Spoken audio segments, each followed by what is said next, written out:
Hey there, YouTube friends. Masked Bandit here with another episode of Surfside Pleasure Pier. We're getting up into it. This pier is getting crowded.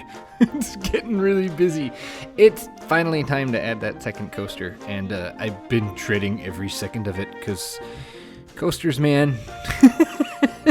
If you only knew how much video I cut to get this episode. If I put all the video I recorded into this video, into this time lapse, it would be about an hour. Maybe that's an over-exaggeration, but not by a lot. What we have here is a clone. It is a clone of Iron Shark from Galveston Island Pleasure Pier. I figured if I've gone this far with the inspiration, I might as well go even further. So this is a, I think you say gerstlauer Eurofighter, and it has the Beyond Vertical Drop. It's got inversions, overbanked helix here, and it sits right on the edge of the pier there. This is the second or third iteration of the coaster, the one that doesn't survive. It doesn't survive at all.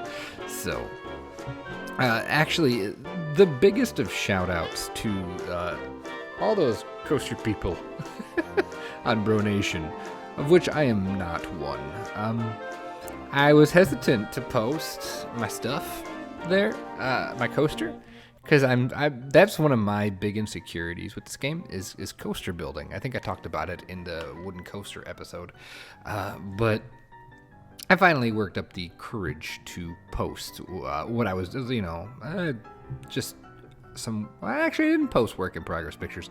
I just said that it was giving me some fits, and so some of the guys, specifically in Tim305 and Zergay, gave me some really good tips and advice and some images and even like some blueprints of the layout of the ride. So that actually really helped.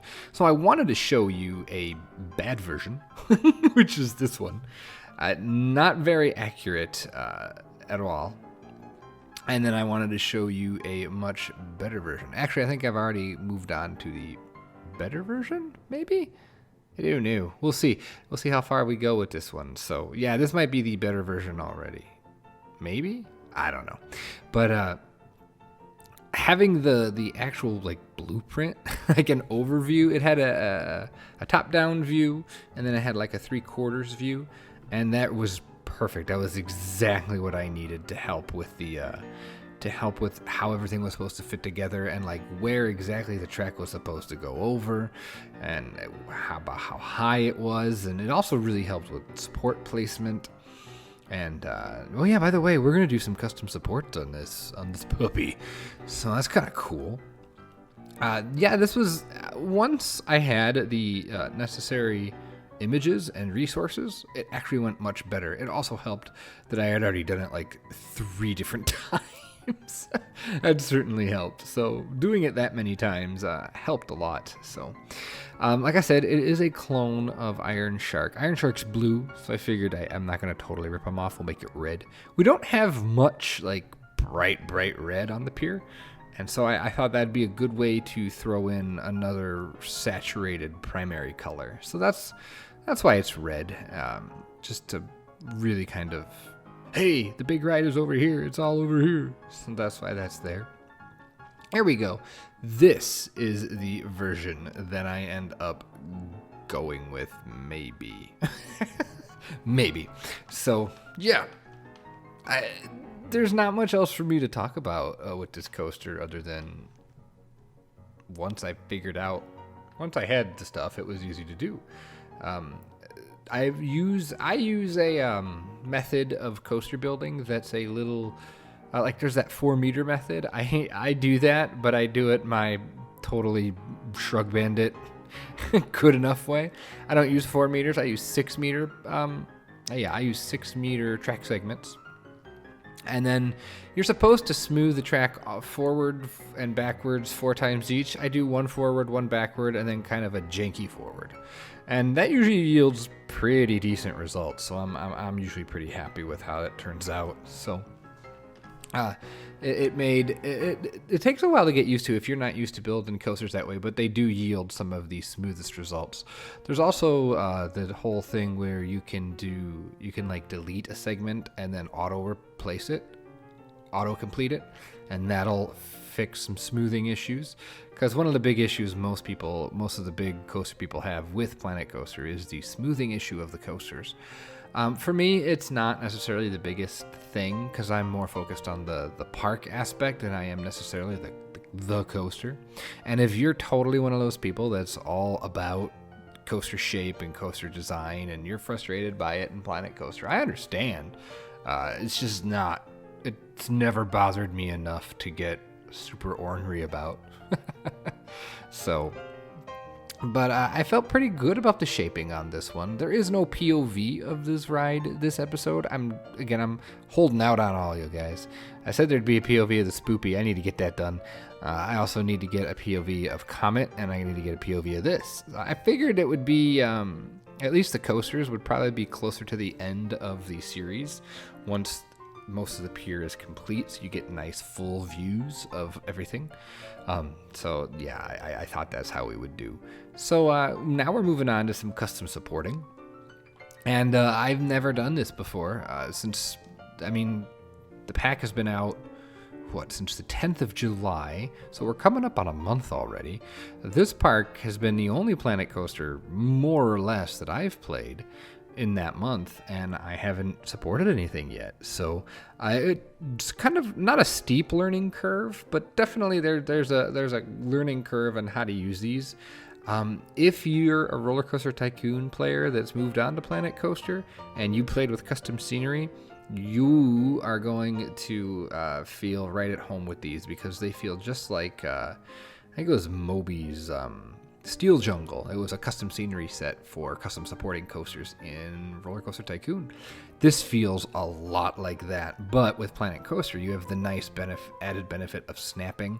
If you push F with these supports, they snap to each other pretty well, and it makes putting flanges on the coasters really easy, on the supports, really easy compared to something like RollerCoaster Tycoon 3. So as I said, I looked at a lot of reference images, and there's some angles, there's some parts of the ride that you just can't get a good picture of. So I did the best I could with the parts I couldn't really see. And the supports on this are so bizarre that it got really hard to figure out what support is connected to what and what's holding up where and when, and it's really, really bizarre. So, and then another thing is that this coaster is really snug. You can see how close it is to the arcade there, to the point where it's too close. So later on in the episode, I am going to decide to finally give it up and extend the pier a little bit. And in the lore, we'll say that when they added this coaster, they just added a bit to the pier. I don't know how realistic that would be, but I'm cheating. I'm going to cheat a little bit here. I'm going to extend it by 4 meters and right here where the coaster is. And yeah, that's the way it's going to be. So it really opened up the space enough to make it feel like the coaster was supposed to fit there and not that I just jammed it in. Because, piers are narrow and claustrophobic and all that, but not as much as it is right here. So there will be some jumps in the time lapse, and you might notice that the coaster has indeed moved. That's what's happened. So again, working with making sure that the certain supports that are supposed to be connected are. And then once we get into the flanges, which is significantly further into the build, I never really understood how flanges worked, and I think I kind of understand. Like, you have the part that connects to the track, and then shortly after that, it looked like, from most of the pictures I was seeing, there were flanges on any post that connected to it, any support that connected to the actual track connector, and then like near the top of that part. And now I'm sure I'm not making any sense, but once the flanges go in, you'll see what I mean. It started to make sense to where I didn't necessarily have to rely on the images verbatim. So that made it a little easier. And then one thing I'm unsure of is footers. Again, pictures are hard to find. Good reference images are hard to find of Iron Shark, and I couldn't find a picture that definitively said one way or the other whether or not there were footers on the supports. And to be frank, I don't remember. I know I was just there last week, but that's when I didn't pay attention to it. So I have no idea if there's actually footers on the pier coaster. So I put them in because it looked really unfinished without them. I think it kind of sells the look a little bit better. So it could be one of those unrealistic things, but I think it looks better. So even if it's a little unrealistic, we're gonna roll with it, just because I like the way it looks better. And like they do that in movies. What was I watching? There was something on. I either watched something or read something about how when you see video games in movies, it's always like beeps and boops and 8-bit sounds, even though video games haven't had those sounds in forever, because it tells you exactly what's going on. Like you know what I mean? Like, oh, it's a video game. Like that's the cliched sound for a video game. So maybe we're doing the cliched look for a coaster just to help solidify that it's a realistic coaster, I guess. Don't know why the video paused here, but you can see we're starting to work on the station, and it's a dinky little station, and I wanted it to be that. I wanted it to look like, the station is totally an afterthought. Unlike the one we have for Comet, I wanted this station to look kind of bad, like where you're like, this is dumb. And so it's just a tiny little cover that only covers where the car is. You really wouldn't need much more than that.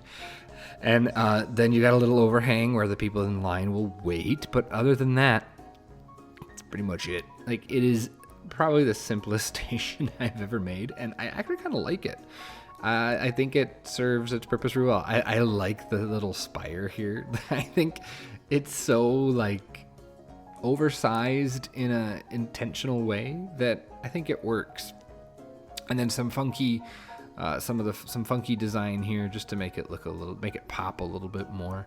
And then we're gonna start. Yeah, so after we get the flanges are already in, never mind. One thing, this roof feels a little tall to me, and it bugs me that it's not centered on the station platform, or that the queue isn't centered on the platform. Something is awry there, and I'm not exactly sure what it is, but something is off. So I did end up just making the post centered with the roof, and that'll work for me. I think it looks just dandy. So real simple woodwork there to support the structure. I figured they wouldn't do anything fantastic back there. No one's going to see it except the people on the ride. And even if they see it, nobody really cares because it's a boardwalk park. And it's not an old historic thing. It's a new build, and let's just slap it up there. So some more of these picket fences. You'll notice I have been using these a lot more in the last few episodes. It is totally intentional. I felt that was one of the things that really stuck out to me when I was at the boardwalk, when I was at the Pleasure Pier myself. So you will see these a lot in the next several episodes. Still need to add some trim here, actually. Now that I'm watching the video, I realize I didn't go back in and trim this area, trim this block out, so we'll have to do that. Throwing some Midway games in. I really like the way the real Iron Shark, it like flies over the roof of some Midway games. So I wanted to recreate that again to try and really cram everything in there and make the best use of space. We're mixing some Fisherman and some Ruble Trillions shops here, or some games here, which meant I needed to modify these little ones from Ruble, add a roof to them, and then add a back and a small side. But I think it actually kind of looks pretty good. I think they almost look like they're supposed to go together. Sorry for that. I had to put a pause in the audio. You probably heard it there. It's late at night, and my son just woke up from a dream, apparently. I think his hand fell asleep, and he was convinced the cat had scratched him. No cat. No cat scratched him. So, yeah, I had to tend to him and put him back to bed. So, anyway, these shops here, I think they turned out pretty well. I'm happy with how they turned out. I like how boring they are in the back, especially because, like, the people queuing for the Eurofighter, which doesn't have a name yet. I have a couple ideas in my head. I don't know, it does have a name. I think I'm going to call it Stingray, actually. I think I'm going to call it Stingray. So, but anyway... yeah, you can see that. I like how boring the back of the buildings are, because the people in the queue will be stuck looking at them, and it just feels like something totally janky to do. So now the next step here is going to be to do the queue. And I do this fencing that I've seen. I'm pretty sure I've seen it before. I mean, I ain't come up with it, but you'll see this idea, bad. Get rid of it immediately. So we immediately get rid of this idea because it's not good. I don't like it. So, but on the track side, we do some wooden beams where we offset them and stick a beam in between them. And it creates this like slatted effect that I really like, and it's a good don't die fencing and don't jump over here fencing. That works, I think, quite well. And so I really wanted to get a whole bunch of different materials in the queue. I wanted the interior portions of the queue to all be these metal fences. I thought that'd be pretty straightforward. But then along the exterior, especially parts that get really close to coasters, because this gets pretty close to the coaster. The queue does. I wanted to have taller fences, but I didn't want like this, because what I'm building here is so ridiculously heavy. It would have felt really oppressive if I had that all the way around the exterior portions of the queue. So we do go with this for a little while, and then we switch to the in-game wooden fencing, the tall privacy fencing, and then we switch even to chain link fencing to really jank it up. And I think that collection of materials, I like it. I think that's more in line with what you might see in real life. I mean, depending on the park and depending on what, the goal is here. So, I mean, because let's be honest, they're more concerned with people screwing around in the coaster area, so they're going to just deter you from doing that more so than making sure their fences look pretty. At least I would assume so. So once we get to here, it's like, yeah, this is starting to get, so we carry it down that way, and then it's like, all right, this is starting to feel a little depressing. I guess not depressing, but it's starting to feel a little oppressive. So we'll pop in, like I said, the fencing here.